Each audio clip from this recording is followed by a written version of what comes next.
নামাজ ফরজ করে দিলাম। জান সুবহানাল্লাহ কোন কয়েক তো আমরা যাতে ইয়েনও আসি, উম্মতের ভুলেন না, উম্মতের ছাড়া বাঁচেন না, উম্মতের ছাড়া যাইবেন না। তো ঠিক আছে, কয়েক তো নামাজ 50 ওয়াক্ত নামাজ কি করলাম? ফরজ করে দিলাম। আল্লাহ রাসূল তো খুশিতে বাক বাক, বাহ, নামাজের গাট্টিলে দিছে রওনা। ওই যে আর কি লাগে, লই আইছি 3টা, ফাইলাম এখন 50 আরো 3টা, সালাম রহমত বরকত আর নামাজের 50 ওয়াক্ত নামাজও পাইলাম। খুশি, হ্যাঁ খুশি, এমন খুশি। এই খুশি হইয়া পরে কি করছে, নামাজের নিয়ে রওনা দিছে। রওনা দেওয়ার পরে এখানে প্রতিমধ্যে অনেক লম্বা ঘটনা, আগামী জুমায় বাকি আলোচনা যদি তৌফিক হয়, বাকি যদি থাকি আলোচনা হবে ধারাবাহিক। নামাজ লইয়া রওনা দিছে। রওনা যাওয়ার পরে প্রথম আসমান, 70 নম্বর আসমানের মধ্যে ইব্রাহিম আলাইহিস সালাতু ওয়াস সালাম ওখানে বাচ্চাদেরকে নিয়ে খেলাধুলা করতেছেন। বাইতুল মামুর একটা মসজিদ আছে 70 নম্বর আসমানে, ওটা সিদরাতুল মুনতাহার উপরে। কেউ বলছেন উপরে, আবার কেউ বলছেন সিদরাতুল মুনতাহার নিচে। জিবরাইলের স্থান হলো সিদরাতুল মুনতাহার জায়গায়। সিদরাতুল মুনতাহা ওই জায়গা হচ্ছে জিবরাইলের স্থান। ওই বাইতুল মামুরের দেওয়ালের মধ্যে হেলান দিয়া বসে বসে ছোট ছোট মাসুম বাচ্চা, যেগুলা গর্ভে মারা গেছে, যেগুলা নাবালক অবস্থায় মারা গেছেন, ওই সমস্ত বাচ্চাদেরকে নিয়ে ইব্রাহিম আলাইহিস সালাতু ওয়াস সালাম কি করতেছেন? খেলাধুলা করতেছেন। ওই অবস্থায় ওখান থেকে বাপে পুত্রের সম্পর্ক রাসূল সাল্লাল্লাহু আলাইহি সাল্লাম আর ইব্রাহিম আলাইহিস সালাম কথোপকথন শেষ করার পরে 6 নম্বর আসমানে পয়গম্বর মুসা আলাইহিস সালামের সাথে ওখানে সাক্ষাৎ। মুসা আলাইহিস সালাম আল্লাহ রাসূলের চেহারা মোবারক দেখে বলতেছে, কি ব্যাপার আব্দুল্লাহর পুত্র মুহাম্মদ, আপনার চেহারা মোবারক দেখে বুঝতেছি আপনি অনেক খুশি। কত খুশি হবো না, আমি লয়ে গেছি 3টা, দিছে এখন 50 আরো 3, 53টা। খুশি হবো না? কি কি দিছে? সালামও দিছে আমারে, রহমতও দিছে আমারে, বরকতও দিছে আমারে, আরো দিছে 50 ওয়াক্ত নামাজ। আরে সর্বনাশ, মুসিবত না দেখি বলে, মুসিবত মানে কি কথা বলেন, এটা কেমন কথা? বলে সালাম দিছে খুশি হইলাম, রহমত দিছে খুশি হইলাম, বরকত দিছে খুশি হইলাম, আমার এই ব্যাপারে প্রশ্ন নাই, কিন্তু নামাজ তো 50 ওয়াক্ত। আপনার উম্মত তো হলো শেষ জামানার এদ্দুরা প্যারাসিটামল ক্যাপসুল নাফা, হ্যাঁ আরো এসে দুর্বল, ঠিক না? এটা তো আনা রাসূল বনি ইসরাইল, আমি হলাম বনি ইসরাইলের পয়গম্বর।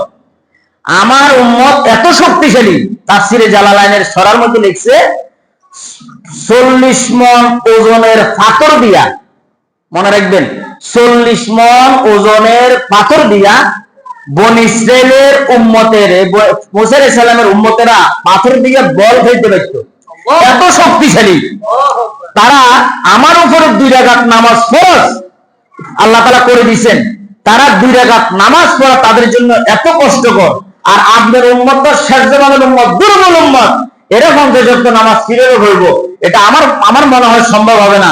আপনি যেহেতু এখনো আসমানে আছেন, তাড়াতাড়ি যাইয়া কিছু প্রমাণের ব্যবস্থা করেন।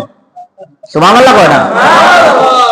তো আল্লাহ রাসূল একটা শব্দ বলছে, ইস্তাহি রব্বি, আমার দিছে বন্ধু হাদিয়া, আমি এটা আবার নিয়ে আবার ওখানে প্রমাণমু, এটা আমার শরম লাগে, আমার দ্বারা সম্ভব হইব না। কয় শরম কিসের? তুমি যদি ওখানে কোনো কথা হয় আদালতে, হাকিমের সামনে, আহকামুল হাকিমের সামনে যদি প্রশ্ন করে, কিছু বলে আমার কিছু দোষ নাই, আমি জানি না, আপনার পয়গম্বর মুসা আলাইহিস সালাম আমার পাঠাইছে, কথা বলবে। সুবহানাল্লাহ কয় না? তো তাফসীরে তাবারির মধ্যে লিখছে, আল্লাহ রাসূল তো বলছি ইস্তাহি রব্বি, আমার শরম লাগে আমার প্রভুর সামনে যাইতে।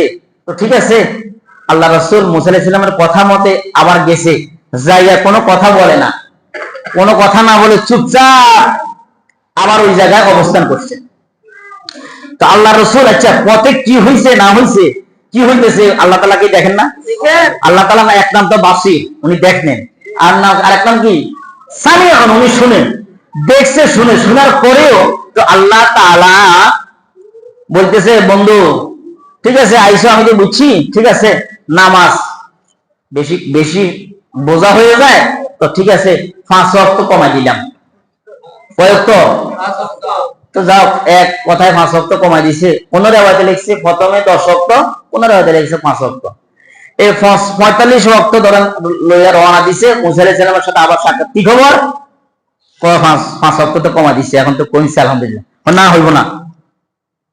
আচ্ছা ওখানে রাস্তার মধ্যে যে ব্যাকেট দিছে, ব্যাকেট দিছে সেনাবাহিনী দিয়া, আর্মি দিয়া, র্যাব দিয়া, মুসা আলাইহিস সালামকে লাগাইছে, কে লাগাইছে? আল্লাহ। কথা বলে না? আল্লাহ। পথে বাধা প্রদান করতেছে কে? আল্লাহ। ওখানে যে ফিট করাইছে যে ওখানে বারবার যাবে আর বারবার রাসূল সাল্লাল্লাহু আলাইহি ওয়াসাল্লাম আল্লাহ পাকের দিদার এবং দর্শন লাভ করবে।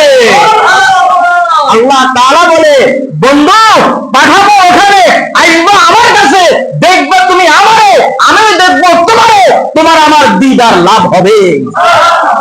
যাও বন্ধু, আসছো একবার, আসছো দুইবার, একসাথে কমায় দিলাম 45 ওয়াক্ত। কয় ওয়াক্ত? 45 ওয়াক্ত। আসছো আমার কাছে, তোমার উম্মত পড়বে 5 ওয়াক্ত, আমল নামায় জমা হবে 5-এর সাথে লাগাইয়া দিব, শূন্য হয়ে যাবে 50 ওয়াক্ত। তাইলে আমরা কি লাভবান হইলাম না ঠকলাম? নামাজ পড়বো 5 ওয়াক্ত, জমা হবে 50 ওয়াক্ত। কয় ওয়াক্ত? 50 ওয়াক্ত। আর আমরা নামাজ পড়ি না, আমরা শুক্রবারের মুসল্লি, জুমার দিনের মুসল্লি। কি বলেন? তো 5 ওয়াক্ত নামাজের মুসল্লি হবেন তো ইনশাআল্লাহ? আল্লাহ আমাদেরকে বুঝার তৌফিক দান করেন। এই 6ষ্ঠ নম্বর আসমান পর্যন্ত ওয়াজ আজকে রাখলাম। আজকের ওয়াজ কত নম্বর আসমানে?